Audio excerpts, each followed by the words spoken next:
are with Jennifer Sanchez. We are super excited to be here today. So, I am the founder of the Wise Alliance Network. You go to wisealliancenetwork.com. Also, the Women's Institute of Self Development Efficacy, WISE for short. Of course, we have, this coffee chat show that I've been running since actually COVID was when we started. And then thankfully now we're on WRMN 1410. So, this is super exciting. And I am here with our guest, Suli. So, Suli, can you introduce yourself for the viewers, please? Hey, you guys. My name is Suli Jimenez. I'm the owner of Soul Revolution Boutique and a mompreneur. Mompreneur, fashion. And then I was also noticing that you also have your backgrounds in fashion, correct? Yes. Yeah. I went to Columbia College for fashion merchandising and business administration. My aunt and my mom have sewn seamstress. Well, not never worked as a seamstress, but just knows how to make clothing. So anytime when I wanted to make anything or when I wanted to create my first clothing line, I went to my aunt. She was Wow. like the first one in our family to know how to make clothing from scratch, from A to Z. Oh, So that's super yeah. cool. That's super cool. So, for those that are watching, again, you're watching the Wise Coffee Chat Show on WRMN 1410. And of course, we love to talk about coffee here, right? So, I know that she Yeah. doesn't even know what kind of coffee I poured out for her, but how I do you just know it's coffee. how do you take your coffee? Since we're all coffee lovers here.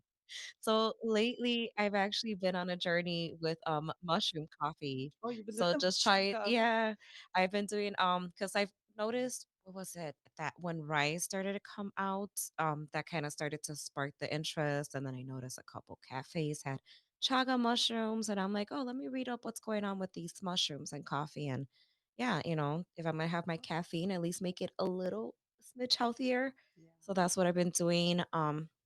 I am getting back to vegetarian, vegan lifestyle. So Mm. oat milk, so I have like oat milk, coconut milk, almond milk, and then a little bit of agave, trying to replace that sugar. Oh, agave, yeah. Yeah, that's pretty cool. I remember when all the rice coffee came out, and then I was doing the rice coffee too, but now I'm on the what is it? Gano XL. Yes. The Gano XL girls, right? They'll kill me Yes. if I don't mention them, right? But I've been doing them. I've been doing that coffee also. But right now I'm plain black coffee. I didn't even put no cream, no sugar. So everyone knows like I'm a true believer that real coffee, I don't even know what the word is for them, concierge. I don't know. Uh-huh. Experts in the coffee area, they when they know what's good black coffee, like they know what's good coffee when they drink it black. I don't know. That's like the little Cuban coffees. It's so tiny, but there's power in that little cup. That those little cups, yeah. I remember when I was actually a intern at a marketing company in downtown when I was in my early 20s. I think I was like 21 or something like that. I will never forget my supervisor at that time. She made a cortadito, right? Uh-huh. And I never seen those little machine apparatus Uh, things to make it, and it just looked like just chocolate thick syrup. And mhm. I was like, "You're gonna drink that?" I'm sitting there like, but it was actually like this really strong. It was really good. I was like, Yeah. "Okay, now I see what this is about." So pretty cool. So tell us, Suli, a little bit about your journey. Why fashion? And I'm excited for you to share your business, more about your business, Mhm. but how did you fall into fashion besides your mom and stuff like that? I've always liked clothing. So I never knew I was going to be a business owner or fashion was going to be my career. As a little kid, you would have asked me, I would have said, but I always liked clothing and fashion. I was always a bigger girl. I always struggled with my weight. So through trying to style myself, that's how I'll get away from those body issues. And then keeping it real, coming back in the 90s, they didn't really have any clothes that fit properly for bigger girls or even a Latina body here. I love No. that. So that was the struggle. So it was just trying to make good out of a bad situation. Between But now it makes a lot of I don't think the attire or the plus size shopping. attire really came out until maybe about what, 15 years ago, I want to Mhm. say. Mhm. Maybe I think I started in my early 20s when I started paying attention. Yeah. The only reason why I remember is because that Kim K had that curvy line. I don't know if you Mhm. remember that. It was literally called, like, Curves or something like that, Yeah. and I was like, "Oh, I love their dresses," right? Because their dresses just made sense for Hispanic, Yeah. Black and brown bodies, right? So that's actually pretty cool, that's how you fell into it. So, what is your mission now in the fashion world? Or at least tell us a little bit about what you're doing So now. going to school, okay, so originally I was going for nursing school. Once I finished my CNA and I had to go through that clinical process, I was like, no, I'm only picking this career because I want to satisfy my family. I don't like this. I had a couple of passion at the time IADT. So I fell in love with it. It was hard to convince my family, like, "Yeah, I'm dropping out of nursing school and I'm going to fashion school." In the Latino family, they're like, "Fashion school? What's that? Is that even a real job?" Oh my god. But you know what? I didn't care, necia. I got what I wanted. You what does necia mean for those who don't speak Spanish? I don't listen. No listen. It's actually good. Maybe that's how I ended up being an entrepreneur. I don't Yeah, know. yeah. So you were supposed to go into nursing school. You said, "No, that's not my passion," which Uh, there's so many students that pursue careers that they're not really passionate about, and then wonder why people are miserable, after a certain amount of years in yeah, positions, but it's because they never really pursued their your dreams. dreams. And it's funny because in high school, a couple of friends will have that conversation. Because it was already like we're already starting our college career, so we'll sit there and talk about like what are you gonna do? Are you gonna pick something that makes you like content or you're happy? But you're happy, but you're probably not making dollars.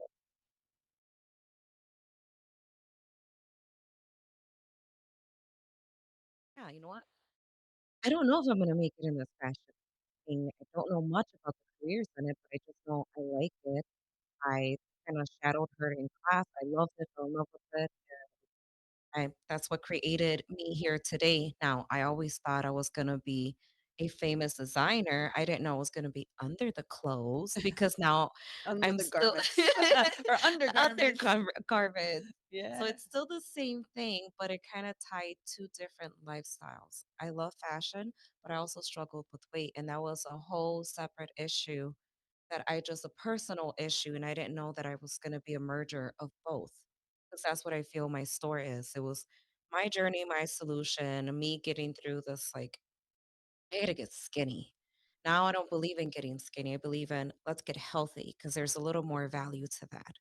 But in the 90s, I'm a 90s baby. Back then, 2000s is very, very different from when I grew up. Me growing up a bigger girl, there was no love your body, nothing. There was more like, Body what's positivity. mhm, There was no none body of that. positivity. Oh my God. The comments. And then it comes from people that now we expect to give us that body positivity, to teach us that self love and confidence. But back then, those were the first ones to critique you on the way that you looked Yeah. and all of that. And that just kind of got me into a desperate, like, just desperate to lose weight. So, Yeah, I mean, even if you think about like the magazines in the 90s, or you think about mhm, like the models in the 90s, or Pamela just like the Anderson. booty. Yeah. Back then, no big butts, you were fat if you had a big butt. Yeah, you were not, yeah, exactly. And like that was like, wait, what is that, right? But back then when we were growing up, it was more of the top heavy women, right? Yeah, Those type of bodies. mhm. And then of course thin, right? Like the thin silhouette. Yeah, Um, and not we never saw the curves being promoted. no, we didn't have representation. There was no representation. So, I and agree. now we have a lot more representation. And that's why I treat my business the way that I treat it. I tell people it's more than just a faja. Through vanity, I will heal you. Because yes, when we're putting on a faja, we're thinking about just our image, how we want to look. But I figured out with a shapewear or garments, it can be utilized as a tool to make certain changes and to kind of get you through that little hardship when we're trying to eat healthy.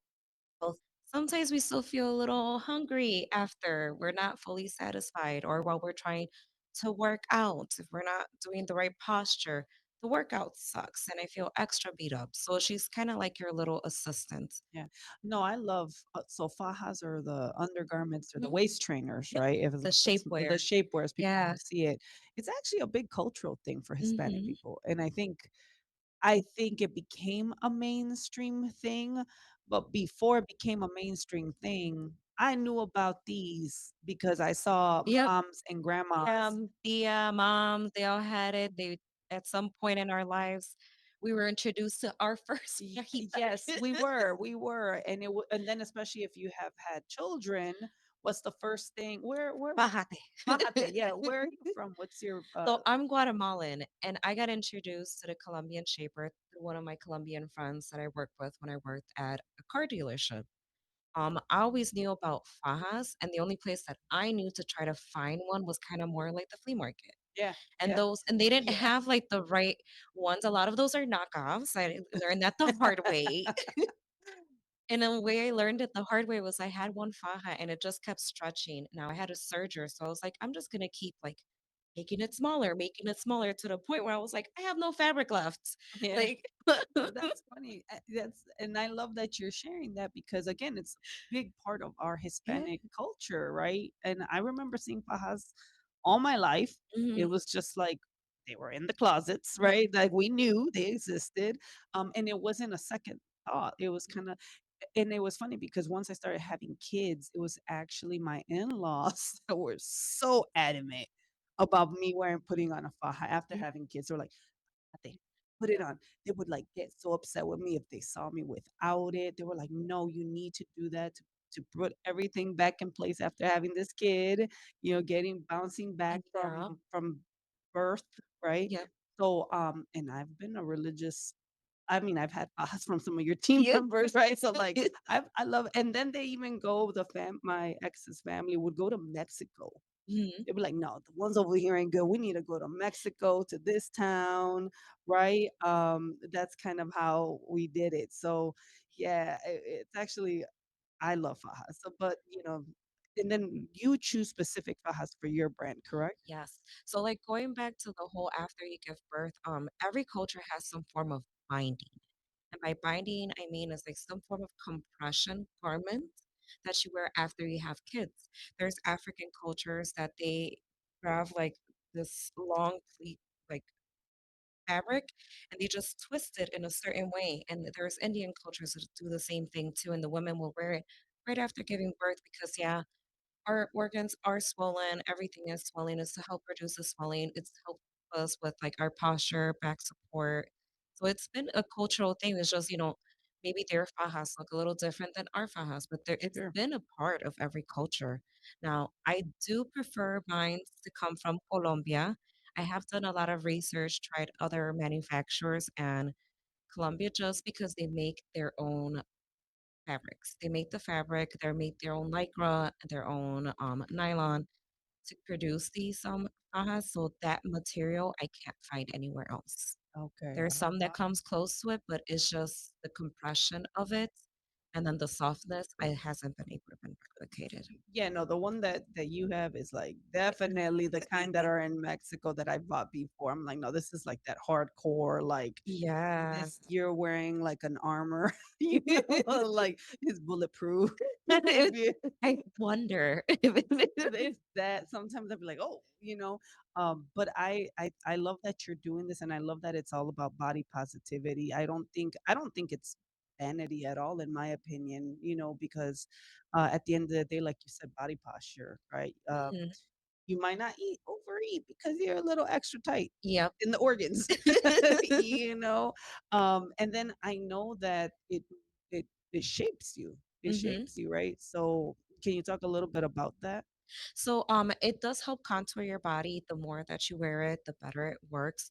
But we also got to put in our little work, right? Because the faja is helping to reduce inches, it is helping you lose weight. But there is also the other thing of skin, flaccid skin. So with that, we need toning, we need weightlifting, we need to like work out with it. In order to lose a little more weight, we need to like eat better. I don't believe in dieting. So that's why I said she's like your assistant. The more that you do, the better that she works. We work together, not That's not separately. separate. So where exactly I know you have a storefront. What made you choose right? Because when we go into business as entrepreneurs, sometimes people want brick and mortars, people don't Yeah. want brick and mortars for the things that you do. Why did you choose a brick and mortar? So it was in 2015. So it was still kind of like in that time where we're in the middle, like e-commerce is really taking off, but it's not everybody's fully online shopping. I feel like the internet world bursted after COVID, after we were forced to be in home and we were Yeah. forced to live online, right? We Yeah. socialized online, we shopped online, we did everything online. Yeah. Zoom, all of those applications were available prior to COVID. We just didn't really utilize them until then. So in 2015, a store made sense. I'm like, we're still like, it was the birth of like hashtags at that time Oh yeah. and Instagram. So it was kind of coming up there, but I didn't want to gamble everything on a e-store. And then also I always believe because when I shopped for Fajas before as a bigger girl, nobody really ever measured me and never got to try them on. I was buying these things, they were uncomfortable, they were tight. Back then I felt they weren't made in bigger sizes. They were still kind of catered to the skinny girl, not so much the bigger girl. So, they have came a long way since 2015, again, with this whole birth of body positivity and stuff as well. But, I wanted to always do a fitting. I always felt it was necessary. And then I wanted to always show everybody my trick, the whole lifting and adjusting thing. It's hard to do that online unless I'm doing one-on-one video Oh, consultations, that's a good. and that's something that we're still trying to figure out. How can we perfect the online shopping process? Because we want that little personal touch to it. Yeah, yeah, and trust me, when you for those that are watching that agree or disagree, when you're putting on these like body ones, not Mhm. just the like the waist one, I'm talking about the body ones. You're like fighting. It's like a battle for like a nice 10, 15 minutes. Oh, it's worse if you're, like, straight out the shower. Oh, Oh, that's funny actually. it, like, Because suction cups to your yeah, body. everything. Yeah, it's hard to put on any clothes right. And you're wet. Yeah, that's trust. I get it. I've had my moments. I've worn all different types. And there's some really, like you said, there's some really good ones. I really like the brand that you have, because I personally have that brand that you got. I think it's great, and I think sometimes you just need that little umph to feel confident Mhm. too. I think that's another thing because you keep talking about body positivity and healthy and the body image. I think Hispanic women and black and brown women, right? We're set with standards that are from our Uh-huh. counterparts, our European counterparts, and our bodies are not created like our Like that, European no. counterparts, right? Mm, Uh, their bodies are different, and our bodies are different. So that's why it's like like you said, hard to shop, right? yeah. When clothing's made for a specific type of body type. How are you? But I love that you're about no, I want to feel confident. I want to, help with clothing for our bigger women and just be beautiful.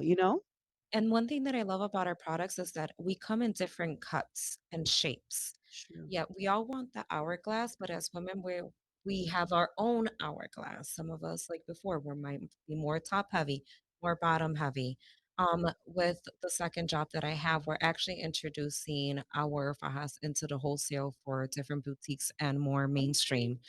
But with that too is opening up different demographics. Now we're going to be coming into a Caucasian market as well. Now it's also understanding like their bodies are different than ours. Ours might Yeah. be a little more compressive. So it's like interesting me going through that journey with my manufacturers, just kind of like understanding like, okay, when we go, you guys have these shops in Alabama, and what products do you guys sell like in Alabama? And what's the difference there from, let's say, our Miami girls or our New York girls? Like, Yeah. what are they looking for? And it is really different. So that's one thing what I like about my manufacturers, that we have a range for everybody from low, mid to high compression to like exaggerated curves to less curves to like just different types. That's why we keep referring back to that whole fitting and we stick with the brick and mortars because it's hard to do that. Like, and especially if people don't know how to measure. Like, I can ask them, send me your measurements, but maybe she didn't measure on the widest part of her hip. She probably went on the shorter part. That's gonna throw off Mess the everything off. Yeah. Do you measure above the belly button? And yeah. yeah, like I get it. I was like, how many measurements do you guys need? But it makes sense. Yeah. And I know it's like it sounds so complicated. I'm sure males or even these guys here are like zoning out. They're They're just like, like, they're using math or fast. like, why do you have to do that, right? I will never forget in Mexico years ago. I was there with my mom and my dad and my aunt and her husband. And at that time, my aunt was selling fajas. Like it Mhm. was like the Avon, like Yeah. you know how like Avon and Mary Kay, like they were doing like the faja version of it, Uh-huh. right? Yeah. And I just remember my dad like, guys are like tricking us, you know, like he was kind He of was like, mad. yeah, He's like, "That's how she got me." yeah, yeah, that's he was like, "This is a fraud," you know? I'm like, "Really?" Like, and I'm sitting there like, must have been like 12 years old or I always 11 tell years them, old. like, "Sir, so are your hats. They've been frauding us for many, many years. They've just I'm the changed hair dye. styles." That's so Yes, funny. top hats, baseball caps, cowboy hats. Y'all been frauding us for years. That's a good point, right? They're hiding their hairlines. Like No. But I again, this is awesome. And I think just having more conversation around it is much needed, right? And especially mhm, with what you're doing, because you also do fashion shows, right? Like mhm, I've seen like I think this last year we've been talking more yeah. like lately, right? Through Flave, I think that's how I Uh-huh. introduced you. But prior, I've heard of you and I've seen you because of some of your what would you call them? They're your coworkers, your partner. Uh-huh. So I am doing kinda similar to the whole Avon thing as well Yeah. too. Just trying to figure out we're doing more reps, but in a sense, I don't wanna do the MLM structure. I'd rather them be like shoppers. Okay. So they're kinda like I get them to the point so they can become an independent boutique that I wholesale to, but Uh, they start off as a customer. So then I have to kinda teach them. So in the beginning, they're just kinda like a rep. I'm wholesaling to them. We're starting off with pop-ups to the point where I feel like, okay, I think money-wise and knowledge-wise, you're like ready to run a shop. And that's how we started with B. She just started off as a customer, had a great transformation, great story. I loved her discipline. And then her being a teacher, I love how she articulated herself as well too. So I just and then she was all the way by Midway, and I'm like, "You know how many people I have over there in the drive? I hear the complaints. It's an hour and a half. I gotta go pee. Where's your bathroom?" I'm like, "You're right there. It'll make so much your week a convenience factor. You're getting a piece of pie. My customers are not complaining. We're all happy." well, you're the supplier, right? So Yeah. supplying product to your partners, and then they're taking the Mhm. orders. That's awesome. I think that so you're helping people even be Yeah. be entrepreneurs. 'Cause it's like, as entrepreneurs, we're always looking for that problem and then finding that solution. And Yeah. sometimes there's problems within our own thing. Me constantly hearing my customers complain or, sometimes be half an hour late to the appointment. And I'm like wondering like, "Oh my gosh, like what's going on?" He's like, "Oh, well, I found out this girl lives all the way by Midway, and it's 3 o'clock in the afternoon." Of course, she sat in that traffic for, like, forever. Yeah, and those people on the south side definitely hard. But I'm super, this is fun. I love that you're here. I want to learn more about your journey, but we're going to take a quick short break. So you guys have your questions ready and make sure you ask on the YouTubes and on the Facebooks. But definitely stay tuned because we're going to learn more about Sylvie and her story and why she does what she does. It wasn't really till this year that I saw Yeah. like, actually started getting to know you. So, what are the new endeavors that you're doing right now that you're focusing on? So we do have a couple of new members on the team. Some of you guys may know B. B's been with us for, I want to say like 4 to 5 years already. She is our midway rep, and she just opened up another location at Back of the Yards at the Effortlets HQ headquarters. Now, one thing about there, what we were just talking about is that when she first started with us, there wasn't a lot of like workout places. Like maybe one Zumba studio out of many, not too many gyms, access to like health and stuff. Well, now it's really transitioned where they're doing a lot of like this younger generation. Thoughts to you guys because you guys are taking that initiative. You guys are becoming personal trainers, and a lot of you guys have been opening up studios, starting run clubs, and it's been a whole transition in the last 5 years. Yeah, I love that. You know what? Because I think, especially in the Hispanic community, I think there's a more awareness of Mhm. health and wellness. Mm. I don't think growing up that was something that was. I'm assuming No. we grew up around the same Mhm. time frame because you keep saying 90s, so I know I'm 87. I was born 87, right? So I'm a Yeah. 90s baby. So what growing up, what did Yeah. I hear, right? McDonald's. Like, I don't remember, Yeah. like, that much. Or just stop eating and that's how you get Oh, skinny. You yes. know, Yeah, that's a good point. they never I was always told, "Oh, tienes que perder peso." But how? The how part was never explained, no nothing. Yeah, I just had to learn how to lose weight, and I went through a lot of stuff. I was bulimic in high school. I was popping diet pills. Like, I was just desperate because I didn't understand. And then I'm like, "Why am I fat?" Well, it's our diet. yeah, the diet, especially I love Mexican food, and I'm sure you love Of Guatemalan of food, right? course, But yeah. probably not the best It's cer sometimes. it's tweaking out the ingredient. We Correct. use a lot of manteca. Yeah, so a lot of grease, a lot of Yeah, lard. lard. Yeah. But it's so good. But how do you balance that out and keep your culture, right? Keep your food that you love and enjoy Yeah, all the so time, me and my right? mom talk about this all the time. I was actually just asking her, because I wanna learn how to make pan francés, which is a bread in Guatemala, but they use lard, and I'm like, "Oh my god, mom, what can I use?" She said, "We can use vegetable oils, Mhm. certain things." So we always talk about just certain replacements, like better oils, better carbs, Yeah, better sugars. We can still keep our traditional foods, it's just finding a healthier way to cook it. correct. Mhm, Substitutions, right? Which I think makes a lot of sense. mhm, And I've seen it even in like family members, right? Like if they're Muslim too, right? They can't eat the lard. So then when they make mhm, tamales, what do they use? They use vegetable oil, right? mhm. And that's the sub the Mhm, whatever they replace it with. But I love that, again, these conversations excite me because if people don't know, I'm really big on positive body image. mhm. I am at the end of the day, I say, yes, love your curves, love your body, but also we got to be The healthy, healthy as well right? We too. we do need to be mindful because we don't Exactly. want the diabetes, we don't want the cholesterol, we don't want those things are real, right? Yeah, well, Very I had my first shocker with my first pregnancy. I gave birth at what, 21, 22, and I had gestational diabetes and I was young. But then that was my first pregnancy where I was allowing my family, you know how they love to overfeed the pregnant woman. Oh, she's pregnant. She's eating for two. Give her the huge give plate. her Blah, blah. everything, shove it down her That throat. is so wrong. That is so wrong.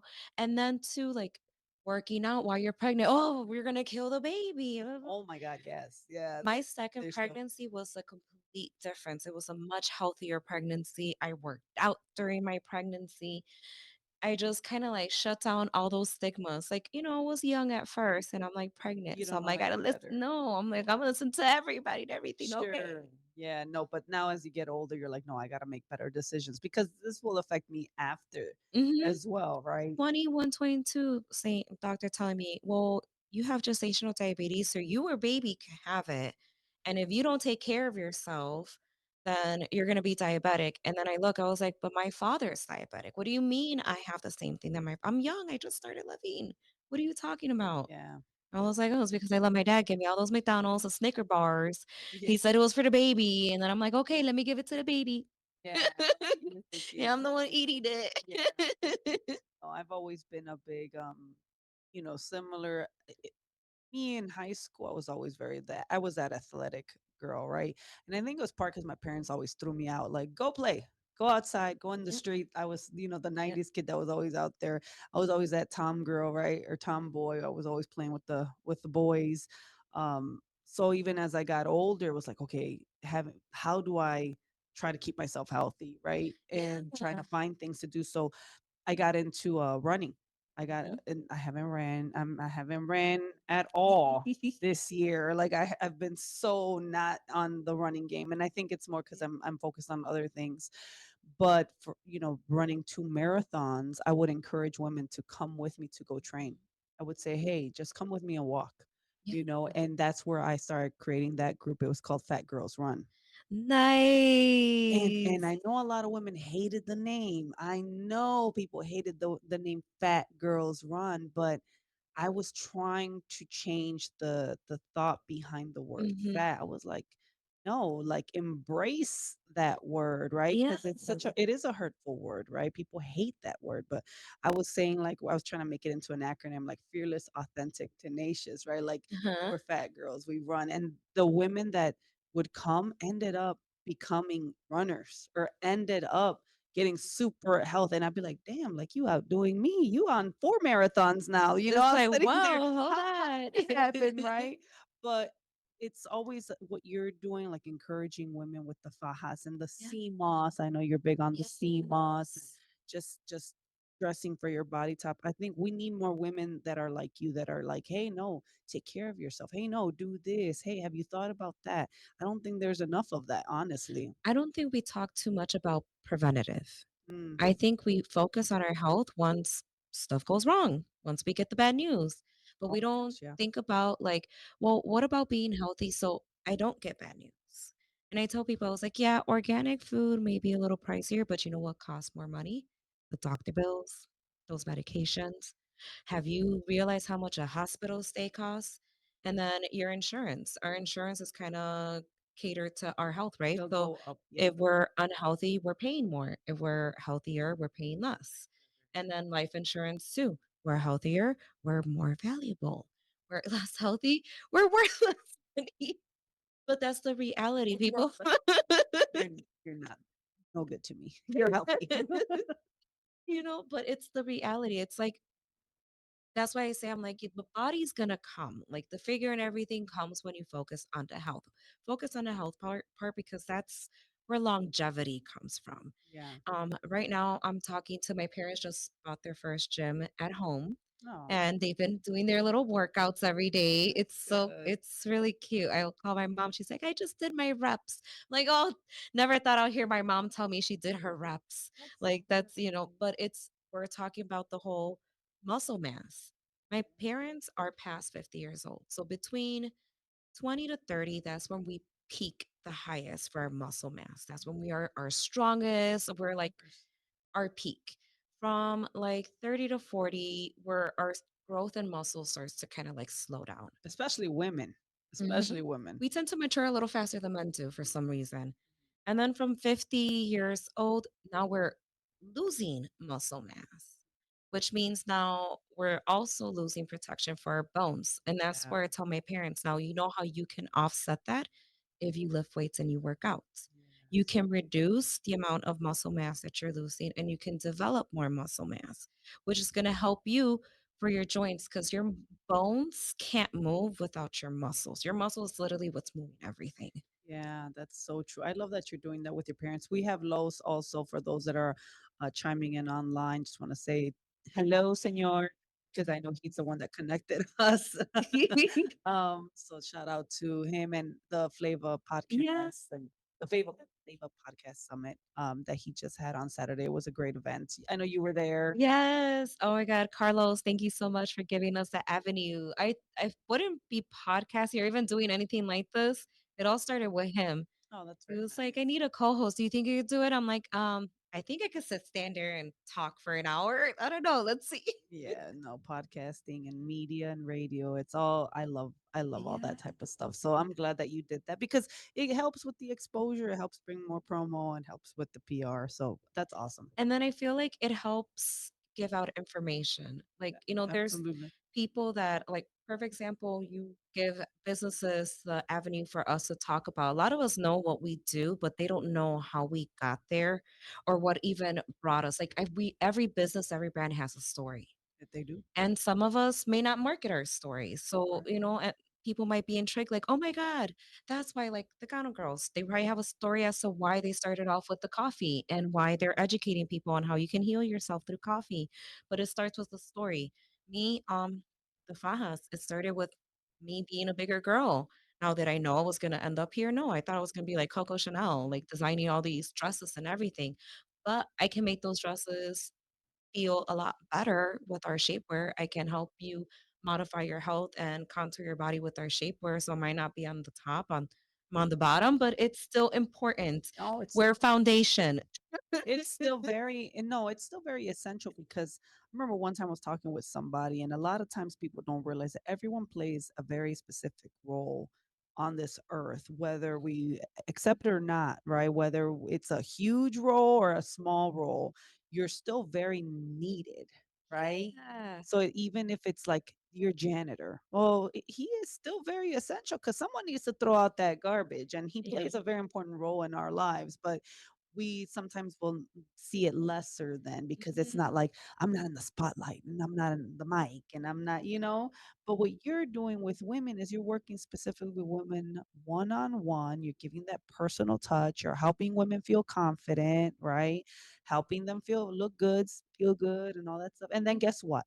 Eh, the husband's happy or the boyfriend's Oh happy, my right? god. The relationship, the kids are When happy, they walk right? in, they're like, "Ugh, woman's the shop." But once they see that outfit or how the girls come out with their fajas on, oh, they open up those wallets real fast. "How much?"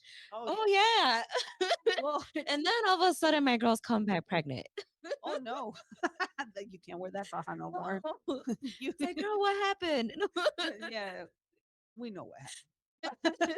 But you know what I even with all of that being said with the fajas and the body positivity, I think it just plays this really important role in just helping women feel better, Mhm. right? I like how when you brought up our roles in this earth, it made me think of the Tinkerbell movie, Oh, the first yeah, one, when she just didn't want to be a Tinker fairy and she yeah, just wanted to be every other fairy and she didn't understand that she had her specific role, she did. Because I'm going to keep it honest. When I first started getting called the Faja lady, I was like, oh my God, that's what I'm gonna be known as? Baja lady? And it was just so weird because again, I thought I was gonna be Coco Chanel and stuff. But now I'm like, I love that. I am the Faja lady. That is my role. I didn't know what my role was, and it just happened. But it plays a Life role. just brought it together and here I am. It plays a role, and I think a lot of times I was taught, people are going to follow you, and the reality is men like looking at pretty women and women like looking at pretty women. So because you look a certain way and you're attractive, you're going to attract women because they're going to want that, right? Mhm. They're gonna want to look good. They're gonna want to feel good. And that's the reality of like what it happens when we're leaders and out there, right? And there's such thing as pretty privilege. It's just, it's the Yeah. reality, right? And we have to take advantage of that. Right? Um, but I was gonna also mention something that I saw today. Women are beauty is currency, Mhm. and I don't think people realize that. And this is not no shade at anybody, but I was watching a video and this guy was saying, like, my currency or like what brings me most value as a man is how attractive my wife is. It's crazy And I was because like, oh, especially now with social media and influencers and stuff, yeah. it's like highlighted even more. Yeah, but then I also, and I tell this to also like when I'm coaching or I'm talking to like even men or women, it's like, do you realize that when you walk in a room full of entrepreneurs, the woman that's next to you representing you is your currency, and men are going to respect you based off the woman that's Mhm. next to you? Like, I don't think people realize the value of that. So, like, for women, I mean, a woman is smart, right? And then if she's attractive, it's even more of an advantage for her. Mhm. Just like, how do you use this, right? And how do you Yeah. benefit your partner? How do you benefit or your husband, right? How do you bring more value to everything? I think it's deeper. It's real deep, right? But sometimes we don't really pay attention to these things. But like, I just wanted to add that because we were talking about like, beauty and Yeah. vanity. No, having a beautiful woman is a value to a man. You You know want what, to look too? good. I always say when you put on your faja, I notice too, like with my customers, when they first walk into my shop, the first day I see them, they're shy, they're quiet. They don't even want me to measure them or let alone put the faja on them. I'm like, girl, it's okay. Like, don't worry. Like, if I gotta take my shirt off too, I'll take it off at the same time so we can feel comfortable. But I'm like, just relax. Now, the second time when they come back to my shop, it's a completely different woman. Okay. Now they come dressed up. Now they want me to see them. Now they want me to measure them. Oh, But it's just like that little boost of energy. All it took was just to show them, like, just a little modification, what you can do. You can look just like this if you put a little bit of work to it. And then the change in the attitude. When you feel good, all of a sudden you start doing certain things that you were so scared to do before. Nothing changed. You just got a little more curves. Your knowledge is still the same. You're still the same person. Now you're just a little more braver to bring that out of you just because you feel a little better because you look a little better. yeah. And it's weird how it kind of connects, but I notice a difference on my clients. Like, just the attitude. They go from shy to like now they're like, "Oh, hey girl, I'm here." And I love it. Like I woke her up. She's alive. Now she's Oh, gonna be out there and do other things. And that's then awesome. as women, I feel like men are the head of the household, but so are women because we control the household. We control what they eat, we control the health, we control everything. That's a good So point. if I can teach her how to be a little healthier, to care a little bit more, guess what she's going to take back home? She's gonna teach it to her She's going family. to her family. Definitely, she's gonna be a catalyst, Mhm, and I think because typically, well, at least in the Hispanic mhm, household, I can you're right. The woman is making the food, taking mhm. care of the house, taking care of the kids, making a lot of the decisions. So yeah, I could see that. Yeah. The men, you get the bacon, but she's the one deciding how it's going to be cooked and everything and what time you're going to eat it. No. You're eating at 6 p.m., sir. I have over here my team laughing. These guys You over know, here are like, "Oh, stop Lord." denying it. You have a wife now. She tells you when to eat, when to shower, and He's just probably over there kinda like, "Oh, that's why she does all yes. this Damn, I stuff." didn't realize. But you know what? And it's okay. You know, whatever works for who's ever who your household. It's fine, right? No judgment here. But I think women do play like a big role Big role, in yeah. that. And if she is confident, she feels good, and she's eating healthy, she's trying to make her family Mhm. healthy. And I love that you're doing the vegan vegetarian journey. Yes. So I was vegan for, like, 7 years. When I got in my relationship, it's different cultures. He was Cambodian, so I never had Cambodian food. So little by little, I started to eat a little meat. So I want to say in the last 2 years, I've been eating meat and I've noticed a huge difference in my body, how I feel, Oh gosh, yeah. everything. So I'm just reverting right back to vegetarian. It works best for me. I'm not pushy with my clients. I always tell them, like, if you ever want to try it or want some ideas, I'll be happy to share. But to each his own. Always feel like you should visit a dietitian, figure out what are your deficiencies Yeah. because that's what's going to pick what you eat. Our minerals and our vitamins come from our food, you guys. So if you have an iron deficiency, guess what? You're just going to eat more food that has more iron in it. Yeah, exactly. Don't pop pills. It's Yeah. literally in your refrigerator. Yeah, you're right, and I think I was vegetarian for 2 years. I was trying to go vegan, I couldn't do the vegan part. Like, I just the cheese was just so hard to let go Yeah, that cheese is of. the hard one. But it was actually probably one of the best I felt the best when I was doing the whole vegetarian stuff, and I remember, like, the moment I started incorporating meat again into my diet, how terrible I was feeling, right? It's sluggish. I feel like it Yeah. slowed me down a lot. Yeah. The one benefit of doing that for 2 years, I feel like, is, I don't eat as much meat as I used to before. Mhm, I'm more now like chicken, mhm. red meats I've kind of like I still eat them, but, very not as Yeah, often yeah. as before. So I love and then sometimes it's like, "Well, do I really need meat today? Do I get" sometimes I just, "Okay, I'll stick with protein or Yeah. beans or" We don't have to work. We've been taught that we have to eat meat every single day, and we don't. If you look at other cultures outside of America, they don't eat meat like that. Oh god, Maybe yeah. just for dinner, but here in America, breakfast, lunch, and dinner, like 3 We have times to a have meat 3 times day, a day, yeah. sometimes even in our snacks, Well, you know? I think it's deeper. I think it's part of the agriculture and the marketing and the way that it's Mhm. promoted, right? And I think I even have you ever watched Forks Over Knives? No. Okay, so I'm gonna put you guys on some document. Yeah, please. Forks Over Knives, and then another one is I don't want to say it's called Spartan. It's Spartan. It's there's another doc. You know what I'm about to I say? yeah. It, Um, it's what's a it It's meat eating, and it has to do with a lot of bodybuilders and Yes, stuff and seeing the reaction between vegan yeah, yeah. I've seen that one as well. Seen not the forks one, the first one I haven't seen. Forks Over Knives is what made me go vegetarian. And then the one with the Spartans, that one, that documentary was like the strongest man on earth is vegan. Uh-huh. So it was like, There's actually an African tribe that are very strong men, and they're all vegan, and I think it was reflected in oh my god, what was that Marvel's movie? uh, Wakanda? Black Panther. There was a tribe there too that was kind of referencing that, but there is like an African tribe. They're all vegan and they are strong and healthy. yeah, because there's other ways of saying things. And we Mm, don't beans, right? mhm. Potatoes. You don't need to go to Mushrooms, mayonnaise. yeah. There's other you know. But I think this is great. So get in touch with you, Suli, where would they go to get in touch? You guys can find me all over social media.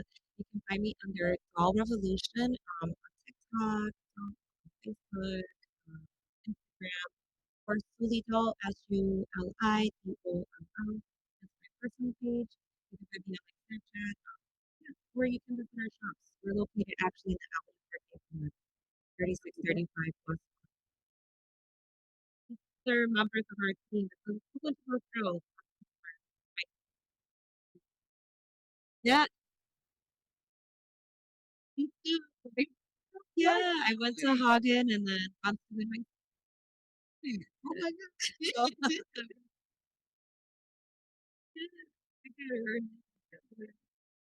my god, fine. But yeah, so guys can uh 3635 West Road, right on Monticello. We have Black Friday sales going on, guys, 30th.